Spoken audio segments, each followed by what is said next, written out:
Hello，大家好，欢迎回到我跟你说。今天我们想跟大家分享一个最近发生在我们身上的一个事件。我们3月的时候，为了庆祝我的生日，所以我跟 Andy 到了新加坡的 W Hotel 住了几天。然后大家也知道，我们每次住的时候都会拍很多很多的照片，很开心我们的照片被 W Hotel 认可，他们觉得我们拍的蛮不错的，所以已经选了蛮多分享在他们的 IG 上面，不论是我们在阳台吃东西，还是在他们泳池玩水的照片。因为之后新加坡就进入了类似小封城的 W Hotel 之后，也没有再接待客人，直到最近新加坡的新冠肺炎的情况比较好了以后，他们又开始可以接待客人。前一阵子在他们官方的 IG 还有 Facebook 上又 po 了我们一张之前住宿的照片。坐在床上，我们坐在床上，然后穿着浴袍，然后喝着香槟。其实是茶，因为我不喜欢喝酒。我们看到的时候，一开始我其实也觉得没有什么，因为已经做过这件事太多次了，也被分享过很多次。你呢？你看到的时候有什么感觉吗？没什么感觉啊，就习以为常。没想到这张照片非常快速的就变成 W 新加坡账号上面最多讨论跟最多互动的一个贴文，很多很多很多，应该是其他的5、6、7、8倍。这件事情也马上就招引了一些新加坡当地媒体的报道，像是 HR1、Yahoo Singapore、Mothership、Coconuts，然后甚至是专门在做marketing case study 的网站。Marketing Interact 也写了一个文章来分析这个事件。从发生到现在，我们觉得应该我们自己可以，是时候我们直接的跟大家来聊聊看我们对这件事情的看法。我们今天就在不管是 W 新加坡的 po 文底下，还是一些媒体新闻的 po 文底下，我们看到一些留言，觉得值得跟大家分享的。这些留言真的让我非常的心情很复杂，不好的，但也有很正面的。有一点觉得哈，也有一些是觉得说，很温暖。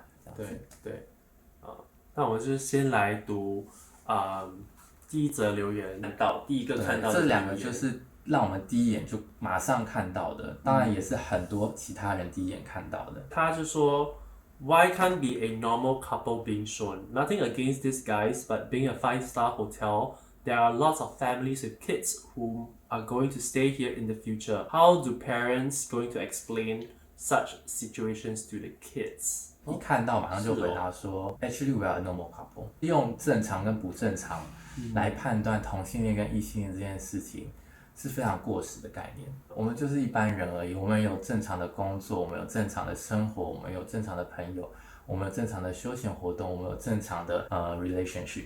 想法也很正常。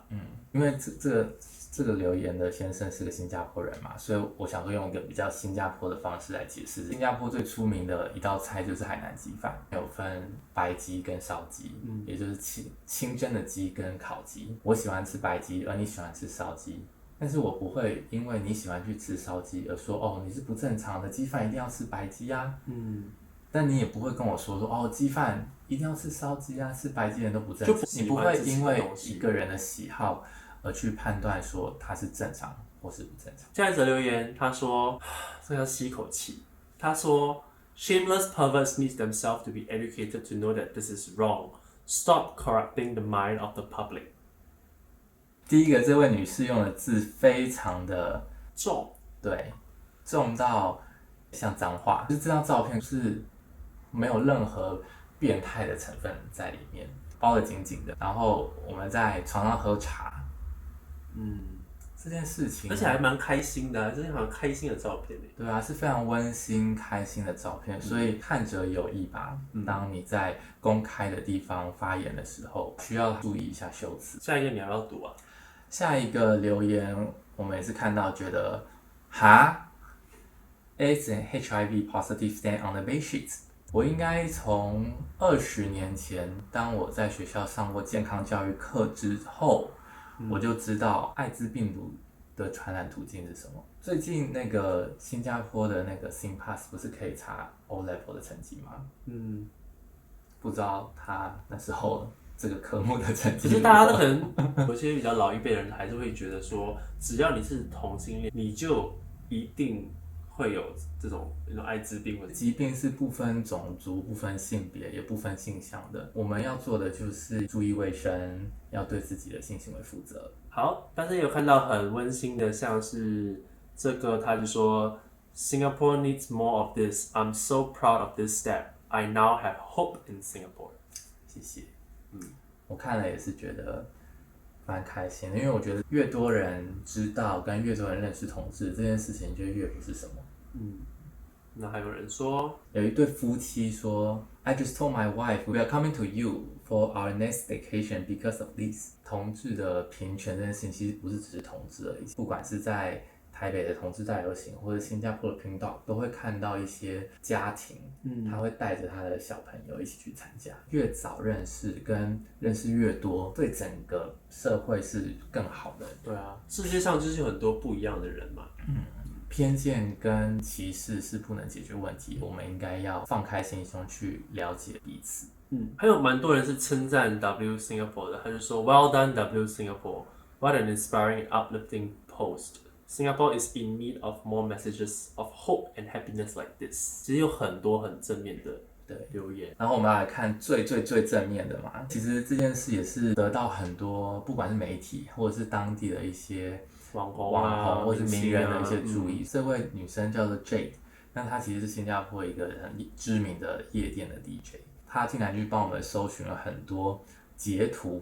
因为其实每一个议题都有就是支持或反对不同声音的一些群体，那他就找到了一些很反对的群体，在他们自己的社团里做了一些号召，想要试着去带风向啊，或者是试着去做一些网络键盘攻击的。很开心这次看到在网络上的大家都还是非常支持 Jade， 也是因为这件事情他去订了 W 新加坡的房间，现在应该是他真的，我刚刚在 IG 上有看到他度假吧，对啊，在那个吃早餐和香槟这样子。对啊，这世界是很美好的，我们不需要去制造更多仇恨，应该要用爱跟用更平常的心去看待各种事情。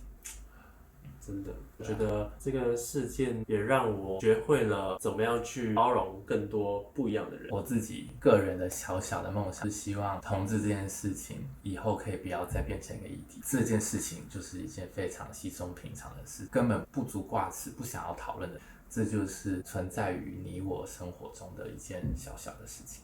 没错。如果你们对这件事情有什么样的看法，或者是你们自己有遇到在生活上被攻击，作为同志的成长或者是生活的历程是比较辛苦，需要跟很多很传统的人去做一些沟通的。那如果你有遇到什么困难，也欢迎留言在下面跟我们分享，让你知道你并不是孤单的。对，我们要在这边给你们很多正能量。我们要散播希望，散播爱啦！谢谢大家的收看，记得要追踪、按赞、分享给所有的朋友，还有看10次，拜拜，很好的结尾。